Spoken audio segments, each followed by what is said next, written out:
Id-DJ Jonas Blue u l-grupp mużikali DNCE se jkunu fost l-artisti li se jtellaw spettaklu waqt il-11 l-edizzjoni tal-Isle of MTV.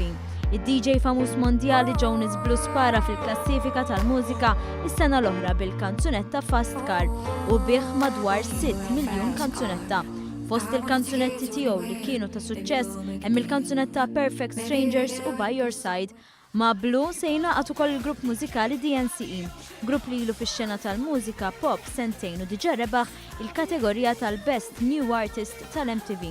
Il-grupp għadu jgawdi mis-suċċess tal-kanzunetta Cake by the Ocean, fil-waqt li fil-ġimgħat li għaddew huma ħarġu l-kanzunetta l-ġdida Kissing Strangers flimkien mal-kantanta popolari Nicki Minaj. Dawn se jkunu qed jingħaqdu ma' Chainsmokers li se jkunu qegħdin joffru spettaklu lill-udjenza.